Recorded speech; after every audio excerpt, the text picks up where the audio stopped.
Yes, now, and welcome back to episode 132 of the Top Loaded Podcast. And this episode is a solo episode, the first time in about 130 episodes. But don't worry, the special guest will be returning very soon, and there's some very special ones planned as well.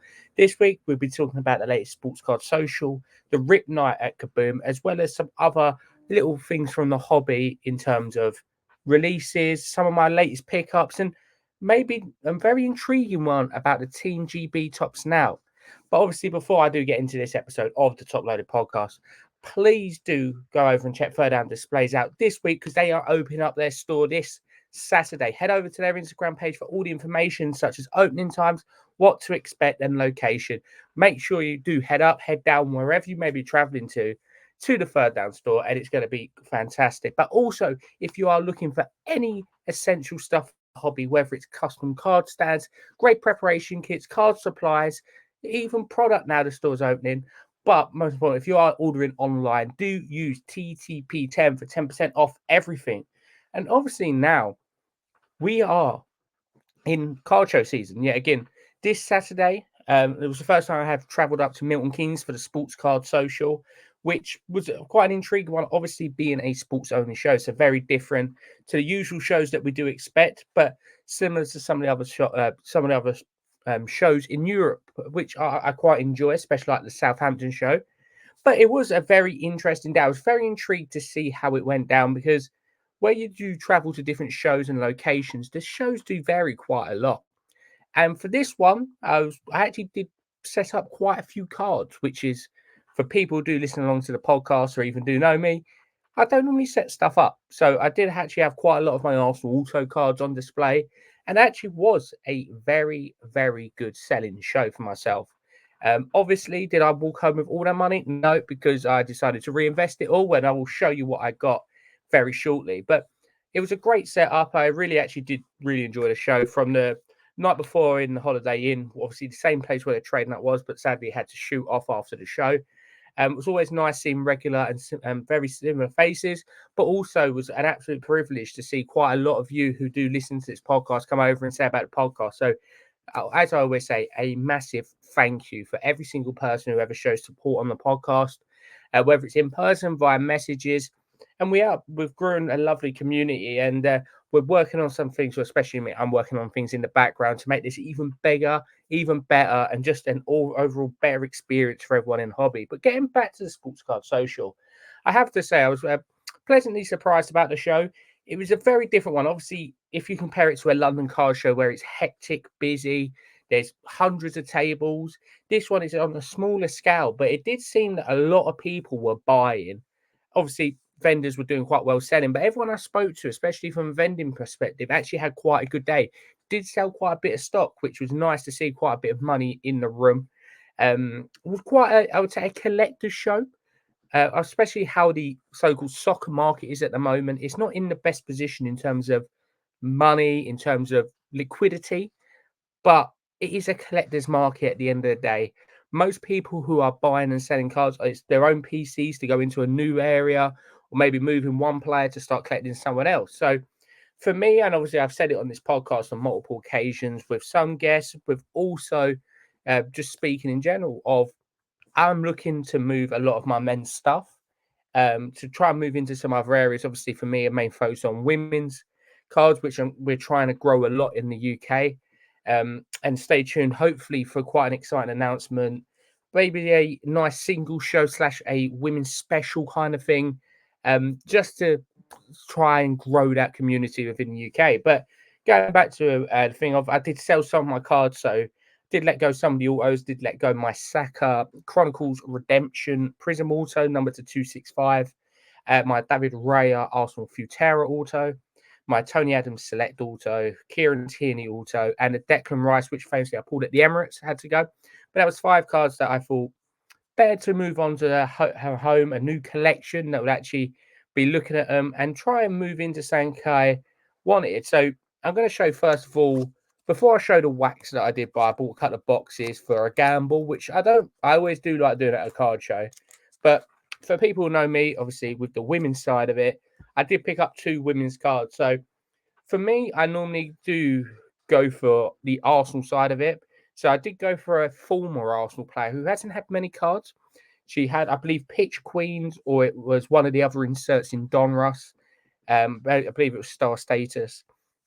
Uh, so for people who can't see here, that is a to 5 Danielle van der Donk, obviously Leon player, in the new Bonmati created set, which is one of my favourite sets.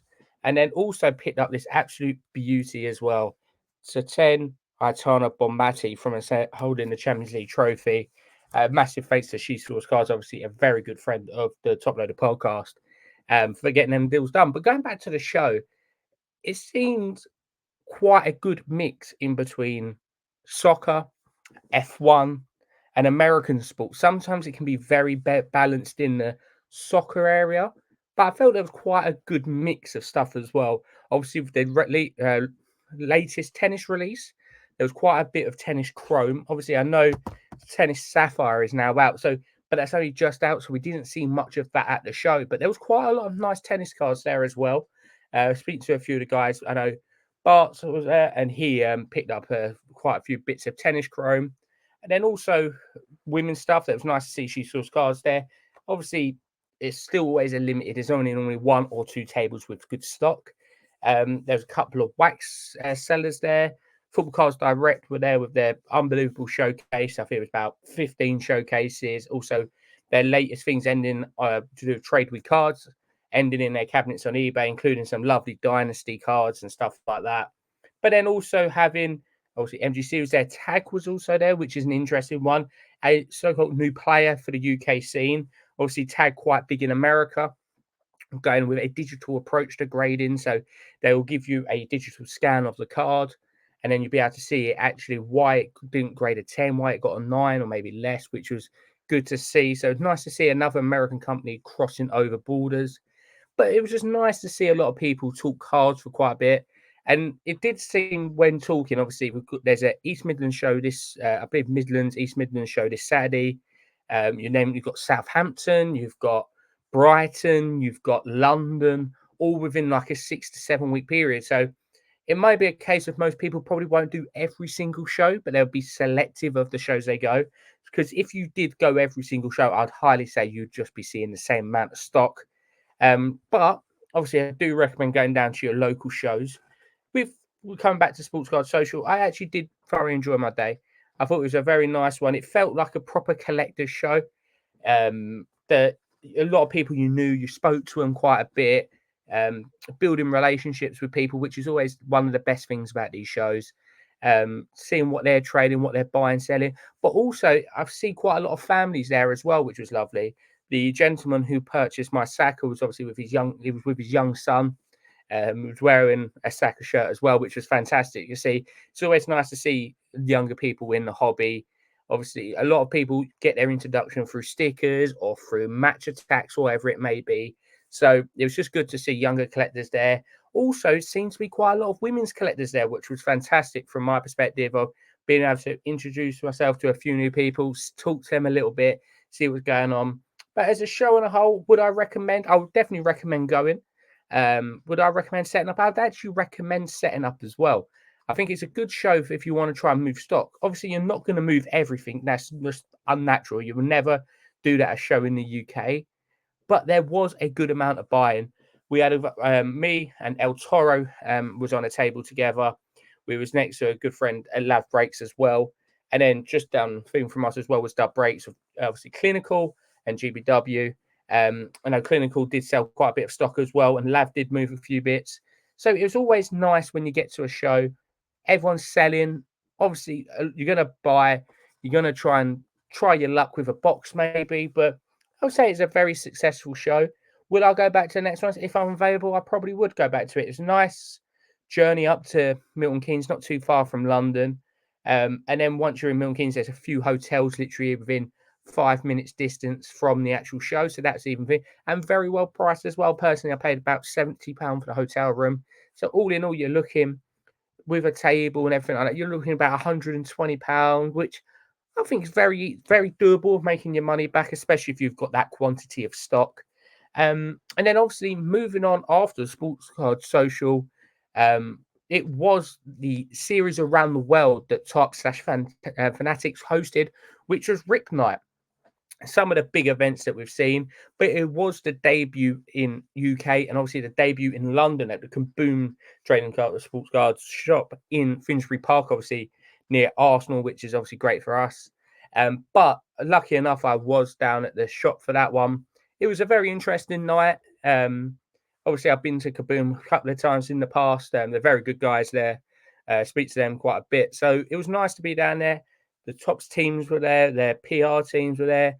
Obviously, there was an Arsenal legend as well in the building, Ray Parlour, which if you haven't seen already, make sure if you head over to my Instagram page, obviously you can see it just there if you're watching on. If you're not, if you're listening on RP Trading Cards, you'll see I had a picture of Ray Parlour. It was lovely to meet an Arsenal legend. And it was, I think when people see it, obviously the ballot process, there was 30 winners, but that's more down to the scale of the Kaboom store. It's not down to it being like a private closed off event kind of thing. It was due to the fact of it's not the biggest of space. Whereas in comparison, people say, "Oh yeah, but Paris had 500 people." No doubt, probably if they had the chance to do 500, they would. But I would say it's a good starting point for the UK side of the hobby, and we've just got to hope that Fanatics and obviously Fanatics, Mark Rubin especially, really gets behind the hobby in Europe. I know, obviously, in Paris, we see them opening PSG Chrome with Hakimi.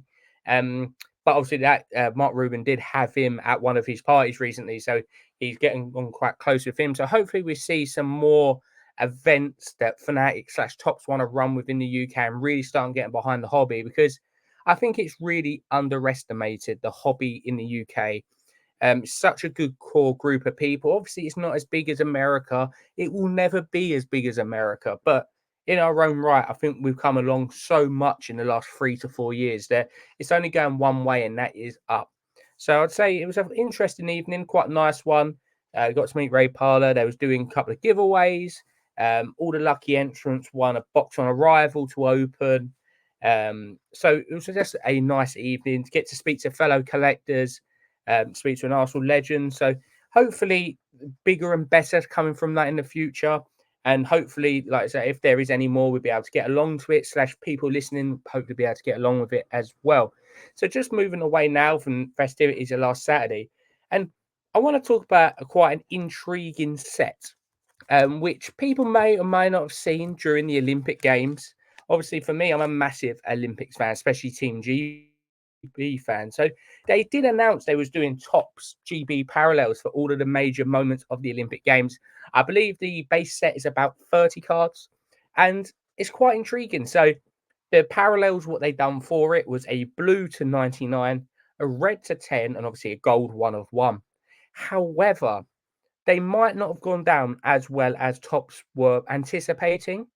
So, for context, for people who don't know or haven't ordered Tops now in the past, if you order a base card, you can order them in bundles as well. You stand a chance of receiving a lucky parallel. However, for this Team GB release, there's 110 parallels available. However, some of the actual print runs for some of these cards were only in the 30s and 40s. So near enough every single person who ordered one got 2, if not 3 potential parallels. So what this actually means, I think it's quite intriguing. It's quite funny to see how this plays out. The base card of these Team GB sets are actually rarer than the highest parallel. Not obviously, some of them when they come out, no doubt we'll see the Keely Hodgkinson ones when they start being released, maybe the Andy Murray ones. There might be a higher print run than 110, but some of these, which I have in front of me, which are iconic moments from the Olympics, were actually very short print runs of 40s and 50s. So I'm personally going to try and piece together the whole set. So if you are watching along to this, I'm going to briefly show the cards on screen. If not, don't worry, I will be uploading. I'm waiting for 2 more cards to arrive to me, so I can then put out a collection of how it's going. So just to show them off here, yeah, absolute lovely cards capturing some of the best moments of this summer's Olympic Games. And obviously, for a collection that only will come along every 4 years if they still hold the Team GB rights at the LA Games, it's nice because there's so many of these moments that I was in work watching the Olympics, sitting at home watching the Olympics, or wherever it may be, and they will resonate with you forever. I no doubt that people listening along this will remember Usain Bolt setting the world record, or the Super Saturday Rutherford, Jessica Ennis Hill, and Mo Farah at the London 2012 Games. You remember these moments for the rest of your life in sports. And the Olympic Games is one of them that you always remember to say, having these moments captured in cards at a very reasonable price. We're talking some of these parallels are now going between 5 and 10, 15 pounds, because there isn't really a demand for them. And it's going to be a nice one once you collect all 30, have them displayed, and just remember that time of the Olympic Games. So if you are interested in it, I recommend you having a look out for them. And if you do see a parallels, they normally are quite cheap because they're not that desirable, especially no disrespect to some of the athletes who are in the set. They're not as household names to a lot of people in comparison to Andy Murray's, Keely Hodgkinson's, Tom Daley. So it's some lovely cards. I'd recommend going and checking them out. And that's one of the collections that I will be piecing together. So I would say keep your eyes out on that. Other news, Marvel. I know we spoke about it in the last couple of episodes, but seems to be going down an absolute storm at the moment. No doubt there's some sort of pun available there, but what we've been seeing, I've been keeping a close eye on, so I can talk about it on this podcast. Obviously, boxes retailed from the Topps UK website of £185. But I've been watching out on Twitch and on Whatnot, and it seems the boxes are reselling for the 480, 460 to 480 mark, which is already near enough 3x, 2.5x for your price of your actual first layout for the box. However, breaks have been going crazy for these, and prices have been doing the same.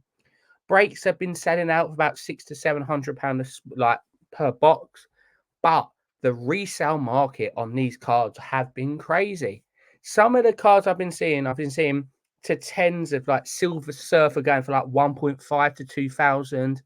You've got Orange Wave Autos going for like 1,000. So it is a landmark set. Obviously, you do draw some similarities to Disney Chrome. I think that's just easily done, and I always think that that would be a true balance of it in the long run. However, not many of the big one of ones have been pulled yet. I was trying to think of it the other day. Obviously, of the more recognizable names to people like myself who's not really into Marvel, of your Spider-Mans, your Iron Mans, your Thors, and people like this, I haven't hardly seen anyone. Don't get me wrong, I might just not be looking at them in the right places, but I feel like some of them hits, if they do get pulled, you will see them everywhere, especially like the Quad Autos, the Spider-Mans. These will be everywhere when they are hit. And it seems to be a lot of these cards are still out there. Yes, America are only really just getting their allocation now. So you'll probably see an influx of boxes and cases being ripped this next fortnight. And no doubt you'll see a lot more big cards pulled. But it's really intriguing to see where Marvel goes from here. Will they do other Marvel releases? But as it was announced last week, Topps have signed a long deal with Disney slash Pixar slash like the whole Universal bit that they got with Disney to have more card sets. So it looks like Pixar might be getting its own set. So it's one of them that these are the early sets. So will they stay in value, or will they bring out another set that takes away the bit of a edge, like the edge of these ones? Will they drop the prices? It's going to be very intriguing to see in the long run. And no doubt, once more sets are released, we will find this out. But moving away from Marvel, Women's Chrome has its release date. It's coming out the 2nd of October, featuring some of the lovely cards. We'll actually have patch auto relics this year for the first ever time in Women's Chrome. And also, I think one of the most underrated parallels within the Chrome world this year, including the UCC Chrome as well, is the Roman numerals parallel. Only number to 11. So for people who don't know, Roman numerals is the old numbering system used in the Roman Empire, but that's the same what they use on the cards as well. So it's number to 11, and they are super rare. You get this like rustic gold. It's an absolute stunning card, and have been doing very well resale wise if you can find them. So recommend keep your eyes out for that. Obviously, the checklist has not dropped just yet, but I will bring you a lot more in-depth look at that once the checklist is out. So that's going to be an absolute fantastic release when it comes out in a couple of weeks' time. And no doubt for me and a few other the women's collectors who do watch and listen along to this podcast, we are looking forward to that one very much so. And obviously now we're in the Premier League season now. We've finally got rid of that awful international break. So we've got another about 3 weeks to go now. So this is a reminder, the UEFA Champions League starts this week, followed by the UEFA Europa League and UEFA Conference League the following week, which means Tops Nows will be coming back. So if your favourite team is doing well, try and look out on the Tops.uk website, because they will be putting out these lovely moments in time cards.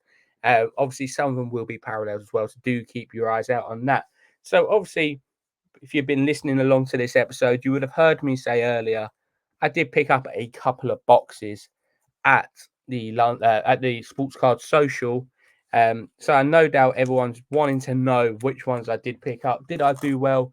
Did I not do well? And I'll go for it. And the first one's not going to be a surprise at all to what I actually picked up.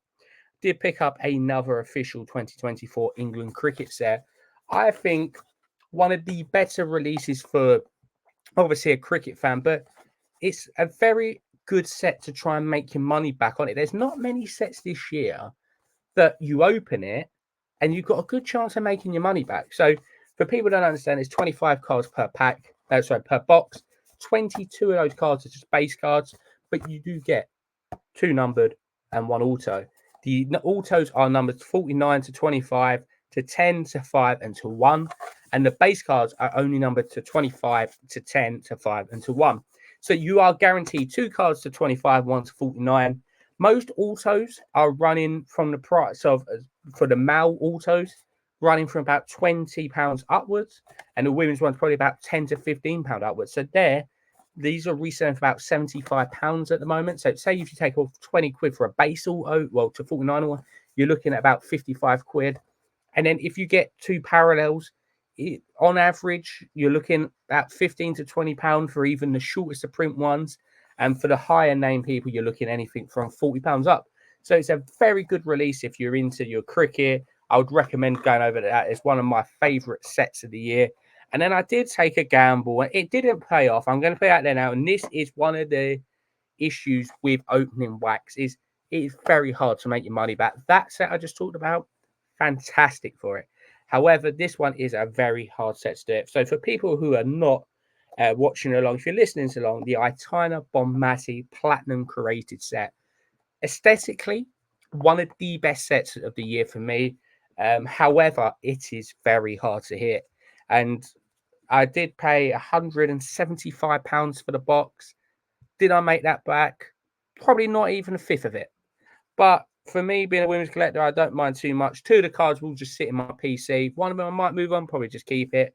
So I did get one of the all-time best women's strikers, Ada Hegerberg to 99, followed by Anthea Del Castillo for Real Madrid to 49. And then the auto of the box with Philadelphia Rolfo compatriots. Also to 49. So nothing short of print of 49, which is harsh. It's unlucky, but you do win some, you do lose a lot with wax. So it is one of them. Did not do well on that box, but I was always going to take the gamble. I'm a big fan of the set. And to try and take a risk at getting an Aitana Bonmati on-card auto, I had to do it after doing well selling cards. So, but that's another thing as well, is when you are opening boxes, it is so hard now to make your money back on the set. You've got to remember when looking at these boxes of most of the time, it will be much better just buying the cards you want. And for context of this card that I picked up at the Sports Card Social, a Bonmati to 10, if you pulled this in the box, you'd be over the moon. And that would only equate to about a third of the overall price of the box. So you would still be in a deficit. So if you are opening wax, if you are buying into breaks, always remember, sometimes it does work out better just to buy the cards you want. And I always recommend that. If you want to buy a certain player, feel free. But also just have a look at what you can hit, because sometimes it works out cheaper. In terms of pickups, I've got the cards here that I did actually pack within the England set. So Obviously, for a lot of people, they'd be like, I've never heard of these people and don't really care. Fair enough. But I did get a Kate Cross to 25, a Josh Butler to 10, and then a Jofra Archer also to 25, which I am very happy about with the Josh Butler and especially the Jofra Archer. And then, funny enough, I bought I bought into an Arsenal Forever break with our good friends over at Stateside Sports Collectibles, and I hit a Manuela Zinsberger out of Arsenal Forever to 75. 5 minutes after purchasing Manuela Zinsberger to 75. So I now have two of them, which I'm not complaining. But like I say, it is a good time to be in the hobby. Football season stuff, card show season as well. But there's something, and there's a message I want to just close out this episode of the Top Loaded podcast with, which is non-card related. And it is, if any people out there are always struggling, you need someone to talk to, always reach out to us or someone else in the hobby. We always are down to talk. You're never alone. And I think it's just a nice one to just reminisce, because there'll be people listening along to this now who might just want someone to talk to. The podcast DMs, if you don't even want to message the podcast, my personal Instagram, RP Trading Cards, is always open for a chat, conversation. Even if you don't even want to talk and you just want to chat about cards or just show your cards off, drop us a DM, drop me a personal message. I'm always happy to chat, and there's always someone there for you if you want to chat.